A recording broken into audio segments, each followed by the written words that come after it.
In this video, I'm going to share with you a sample case study. Now, this is based upon a couple that I've been working with recently, but of course, I've changed their names and I've also changed some of the facts as well, just for the sake of simplicity. Now, this was a situation where after I put together the initial planning, I knew that I wasn't going to be able to deliver the great news that I love to deliver, which is you can retire when you want to and you can maintain the standard of living that you want to have all throughout retirement. Instead, this was a situation where, we were going to need to make adjustments in order to make this work. And so let me go ahead and share my screen here with you. And I'm going to walk you through some of the different things that we talked about and what the impact was on their plan if they were to incorporate these different changes. So here's Tim and Tammy sample. They're both 62 years old. Tim has 500,000 in a 401k. Tammy has 200,000 in her 401k. Their home is actually paid off. You can ignore that down there. And Tim's making 75,000 a year. Tammy's making 60, and they're each contributing 10% to their 401k. So here are their goals. They're both 62. They want to retire when they're 65.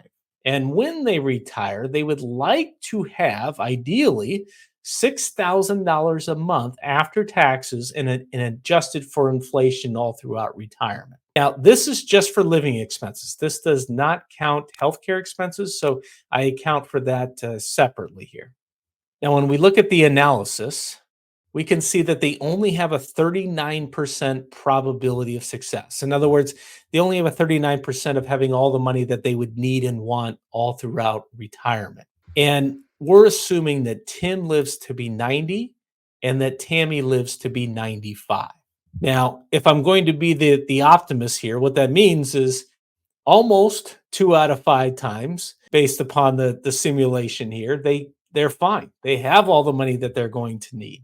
Now, that's not good though. That's not where we want to be. In reality, we want to get this probability of success number. I like to see it north of 75%, even better above 85% or even 90%.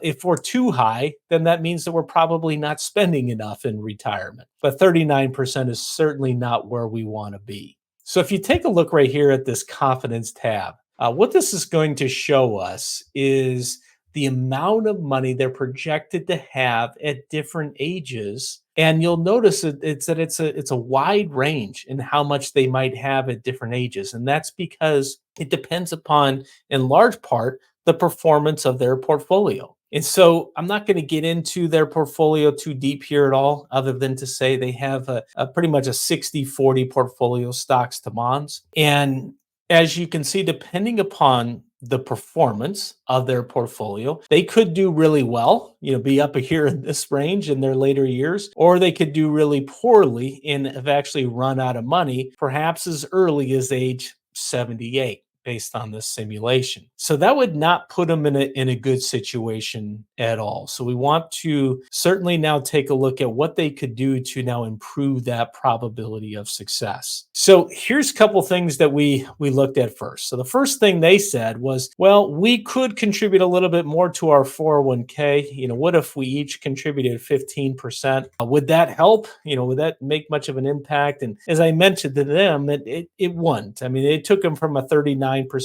over here to now a 40% probability of success. So not a big improvement. Really, that's because they only have 3 more years until retirement. But they said, let's go ahead and do that. We can afford it. Let's do it. So I said, okay. I said, a couple of things that are really going to make the most impact here are either planning to work longer and or reducing your living expenses in retirement. And they were more keen on working longer, especially Tim.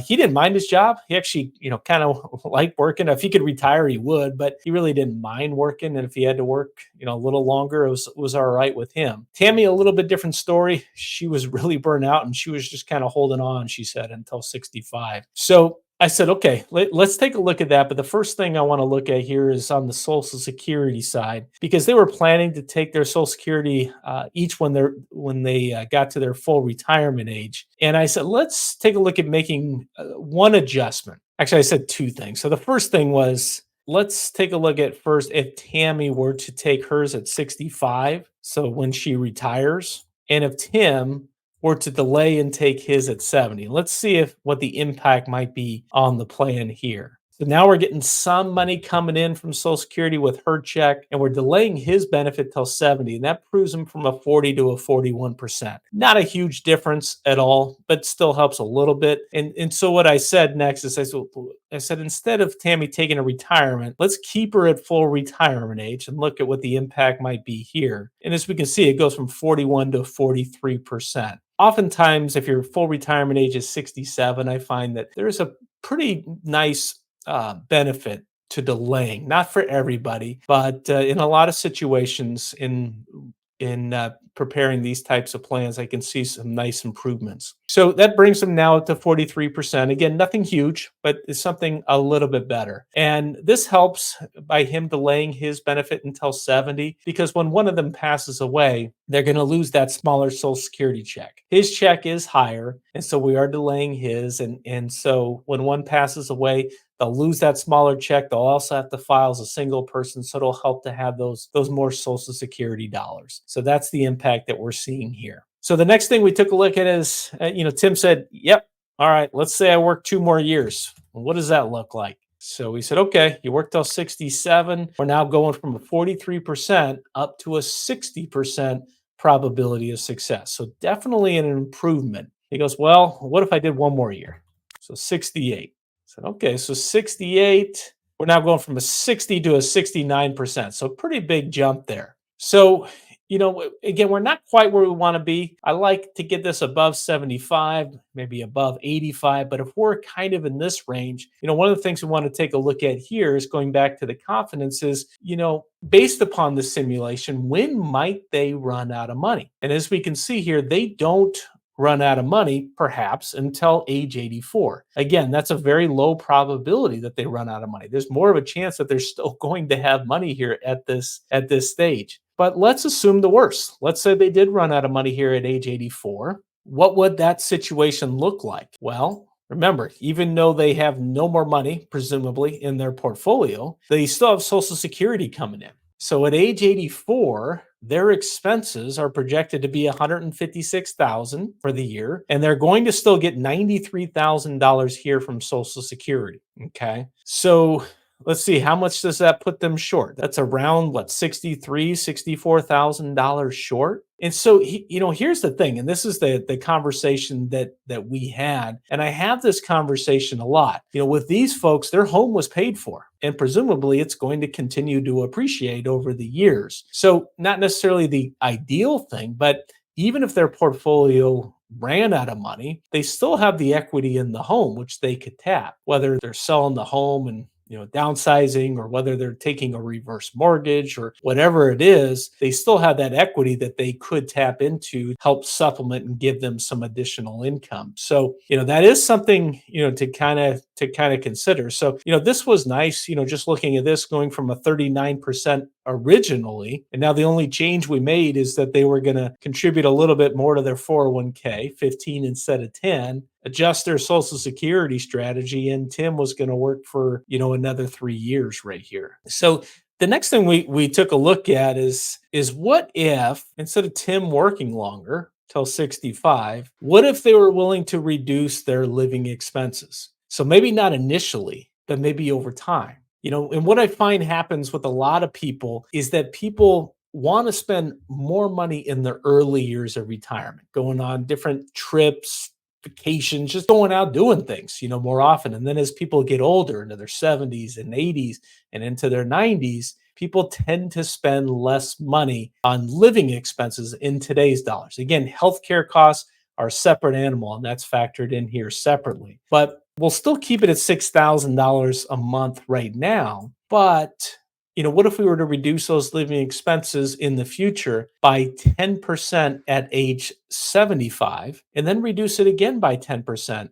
at age 85? What would the impact be there? Well, now we go from a 43% probability of success up to a 60%. And so we said, well, okay, we're at 60. What if Tim works 1 more year, now to 66 instead of 68? Well, now we're back up to 72%, which is right about, I think, where we were if Tim will work till 68.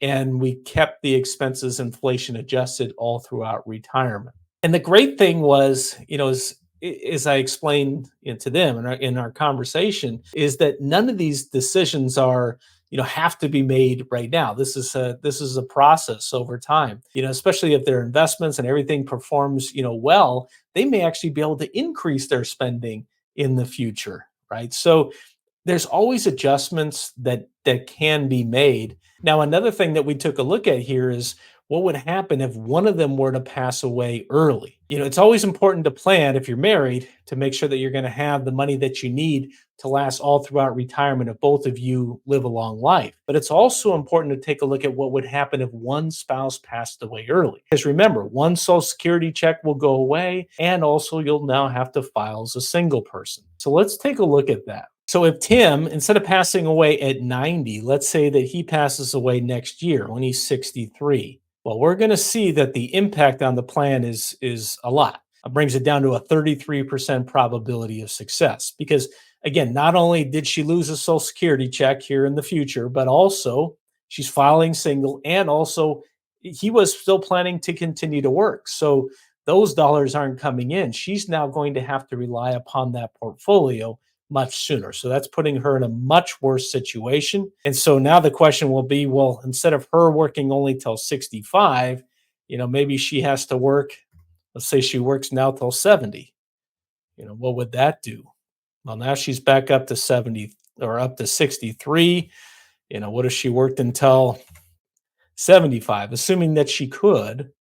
I mean, certainly that'll start getting her up there. And now she's, much more, in a solid range. Now, ideally, this is not what she wanted to do. She did not want to work, past age 65 if she didn't have to. And so this is where we took a look at just getting some inexpensive term life insurance on each of them, just to cover them, especially for their working years, maybe keeping a policy a little bit longer, maybe for 10 or 15 years. And that way, if one of them did pass away early, they would have those additional funds. The surviving spouse would have the additional funds they need to provide the income that they needed there for the rest of their life. So, and yet another thing that would need to be considered would be if either one of them needed long-term care and how much that might cost and what the impact would be on their plan if they did need long-term care. So, hope this has been helpful. If you like the video, make sure that you like it, make sure that you subscribe, and I'll see you soon.